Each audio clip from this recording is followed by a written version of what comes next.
लो आ गया हीरो जिसका हमें इंतजार था। सांस क्यों फूल रही है? ओहो हो, जान हलक में होगी ना?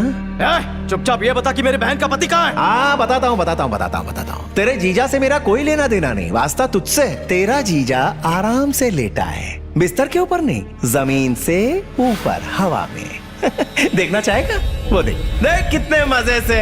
अगर ये वहां से गिर गया तो सीधा यहां से होते हुए निकल जाएगा।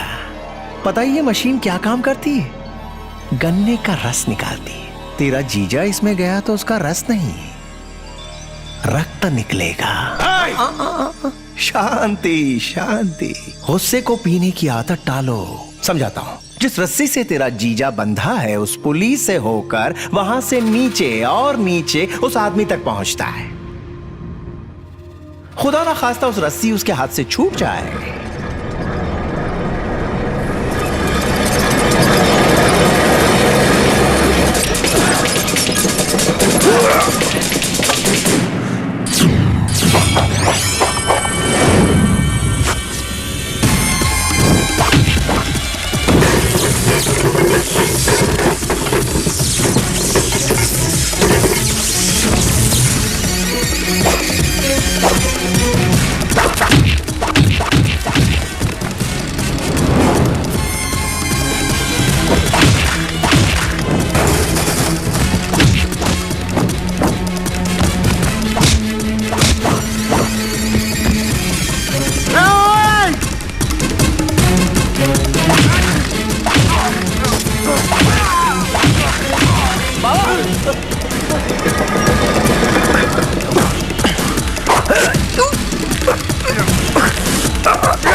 शाबाश हीरो शाबाश। साबित कर दिया कि तू हीरो है। अपने जीजा की जान बचा ली। जा, उसे जीवन दान देता हूं। जा। लेकिन एक बात तो भूल ही गए। जब राजनीति में कदम रखा था तो अपने पिता को वचन दिया था कि कभी वचन निभाऊंगा नहीं। नहीं, नहीं, नहीं, राजा। आ गई बहना, सॉरी, बहुत देर हो चुकी। तेरे हीरो का जीजा इस दुनिया से निकल लिया। मजे ले ले के मारा। जा चेहरा देख ले उसका। कहाँ भाग रहा है? छोड़ मुझे। आजा चले दे मुझे। नहीं छोड़ूंगा उसे मैं, नहीं छोड़ूंगा। होश में आओ। अपने भाई को बचाती हो तुम? देख उसने क्या किया, मेरे दोस्त को मार दिया। भाई है वो जो एक जमीन पाने के लिए मुझे बेचने को तैयार हो गया। मेरे लिए वो उसी दिन मर गया था। दुनिया में अगर कोई मेरा है तो वो सिर्फ तुम हो। तुम्हारे लिए जीना चाहती थी और मेरा वो सहारा भी छिन गया। जानते हो मैंने तुम्हें क्यों रोका? तुम्हारी बहन के लिए, उसकी जिंदगी के लिए। अगर उसे ये सब पता चला तो वो सदमे से मर जाएगी। मान लो वो बच भी गई, लेकिन अगर तुम मारे गए तो, या मेरे भाई को मारकर तुम जेल चले गए तो उम्र भर तुम्हारी बहन को कौन संभालेगा? बंटी। राजा, राजा, राजा। ज्योति, ज्योति। हाँ बोल। ज्योति को, हाँ ज्योति, ज्योति को, हाँ ज्योति। मत बताना। नहीं बताऊंगा उसे। ए राजा, कुछ तो बोल राजा। तू मुझे छोड़ के नहीं जा सकता राजा। राजा।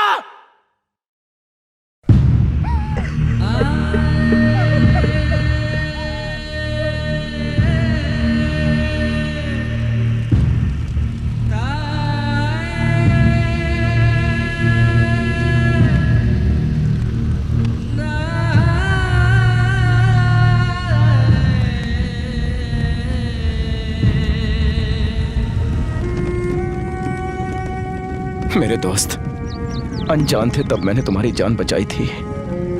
आज मेरे अपने होकर मैं तुम्हें नहीं बचा पाया। मुझे माफ कर देना राजा, मुझे माफ कर देना।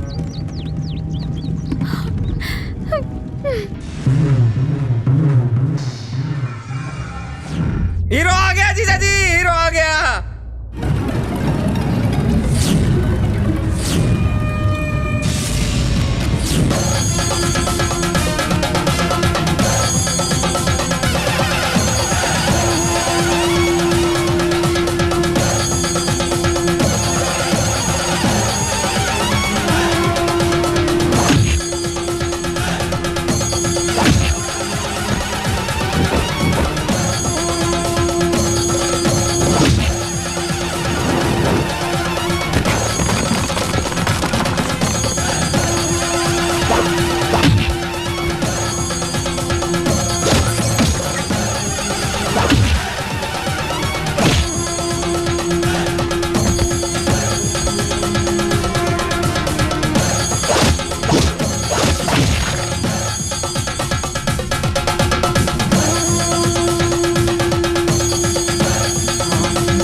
एक बात समझ में नहीं आई, एसआई को मार के हम सबको वहां से जाने दिया।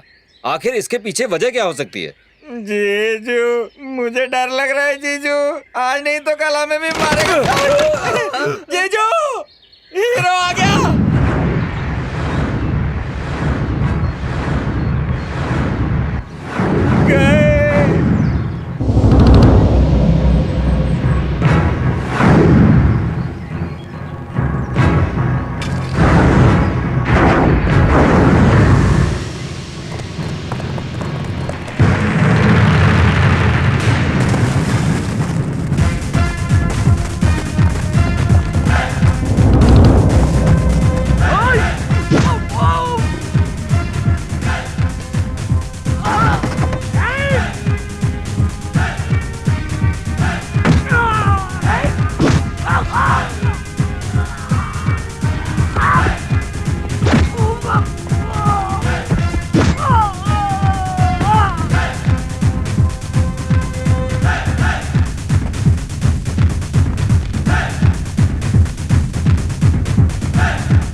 हेलो पापा।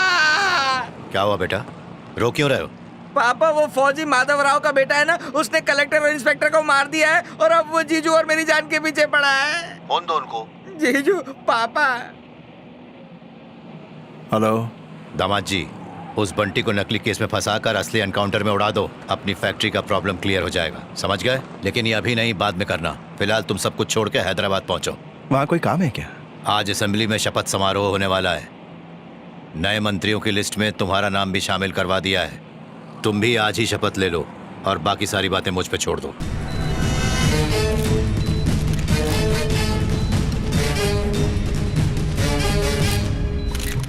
मैं इस देश का सिपाही हूँ, मिलिट्री माधवराव का बेटा।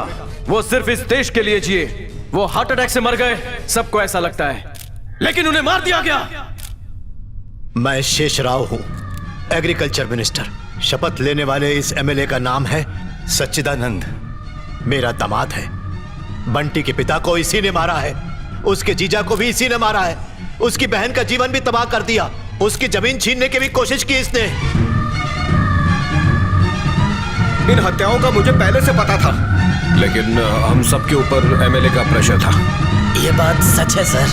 जी हाँ, पूरा का पूरा सिस्टम इन्हीं के कंट्रोल में था।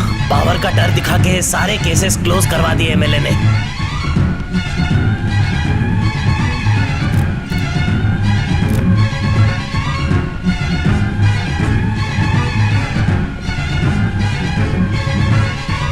हम आम जनता हैं, हमारे सपने छोटे होते हैं। हम आपको वोट देते हैं ताकि हम अपने देश को फलता फूलता देख सकें, लेकिन आप करप्शन का पहाड़ खड़ा कर देते हैं। आपकी बिल्डिंग हमारी झोपड़ियों पर बनती है। मैटरनिटी हॉस्पिटल से लेकर स्कूल कॉलेज की फीस हम घर बार बेचकर कर्जा लेकर चुकाते हैं। पढ़ाई को धंधा बनाकर रख दिया इन पापियों ने। हॉस्पिटल से लेकर अदालत तक गरीबों के लिए कोई जगह नहीं बची। सत्ता के नशे में चूर इन पापियों को नर्क तक पहुंचाने की जिम्मेदारी हर एक हिंदुस्तानी को उठानी पड़ेगी। तभी आने वाली पीढ़ी राहत की सांस ले पाएगी। बड़ी बड़ी कुर्सियों पर बैठने वाले करप्ट पॉलिटिशियंस की संख्या कितनी होगी? 10,000, 20,000, 30,000, पर हम जैसे सिपाहियों की तादाद लाखों में है। कल को हर सैनिक अपनी बंदूक का रुख बाहर के दुश्मनों के बजाय देश में छुपे दुश्मनों की तरफ मोड़ दे तो मैं दावा करता हूँ देश को खोखला करने वाले इन दिमागों का सफाया 2 मिनट में हो जाएगा। हमारे देश के 100 करोड़ जनता के क्रोध का ज्वालामुखी जिस दिन फट जाएगा, भूचाल आ जाएगा। एक हिंदुस्तानी जिस दिन ठान लेता है, मसल कर रख देता है। कौन हो आप? राउडीज, गुंडे, पावरफुल लीडर्स? देश के दुश्मनों को मारने के लिए मुझे ट्रेनिंग मिली है। 1 सेकंड लगेगा। ईमानदार नेताओं के बीच ऐसे करप्ट नेता का होना दिमाग से कम नहीं, जो हमारे सिस्टम को खोखला कर देते हैं। रुक जाओ, तुम ऐसा नहीं कर सकते। तुम्हारा गुस्सा जायज है। ये एक भयानक राक्षस है, इससे मुझे इनकार नहीं है। एक नेता के भ्रष्ट होने से सारे नेताओं पर भ्रष्टाचार का इल्जाम नहीं लगाया जा सकता। तुम्हारे पापा की तरह बहुत से ऐसे लोग हैं जो राजनीति में लोगों की सेवा करने आए हैं, लेकिन इस जैसे पाखंडी लोग राजनीति का सहारा लेकर गुंडागर्दी करते हैं। लोगों को डरा कर धमका कर अपनी राजनीति की धौंस गरीबों पर जमाते हैं। देश की आजादी को इतने साल हो गए पर कोई तरक्की नहीं हुई। तो भैया, एक पार्टी प्रेसिडेंट होने के नाते मैं तुम्हारा साथ नहीं दूंगी, लेकिन हाँ, एक औरत होने के नाते, एक इंसान होने के नाते, एक भारतीय नागरिक होने के नाते मैं तुम्हारा साथ दूंगी। पर मैं तुम्हें इसे मारने के लिए नहीं कहूंगी, लेकिन ऐसे नीच पापी को मारना हत्या नहीं कहलाएगी, सजा कहलाएगी। मेरा समर्थन यही है कि इसे कानून के हवाले करो। मैं इसका समर्थन करता हूँ। मैं इसका समर्थन करता हूँ। मैं भी इसका समर्थन करता हूँ। हम भी इसका समर्थन करते हैं। हम भी इसका समर्थन करते हैं। हम भी इसका समर्थन करते हैं।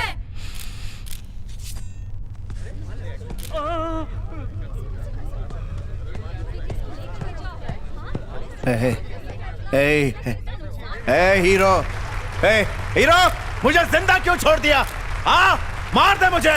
मार चुका हूँ, सिर्फ तुझे नहीं, तुम जैसे और पापियों का बिना खून बहाए मार चुका हूँ। सिर्फ मेरे जैसा वर्दी वाला नहीं, हिंदुस्तान का एक आम इंसान भी अगर तुम जैसों के खिलाफ आवाज उठाए तो यहीं दफन हो जाओगे। आज के बाद जब भी तुम जैसा एक भ्रष्ट नेता पैदा होगा, मुझ जैसे इनकलाब लाने वाले 100 सिपाही इस देश में पैदा होंगे। हिंदुस्तान इस बात की गवाही देगा कि तुम जैसे कितने भी भ्रष्ट नेता क्यों ना हो, इस वर्दी के आगे नहीं टिक पाएंगे। तेरा खेल खत्म। अरे क्या कर रहे हैं? अरे क्या? हीरो,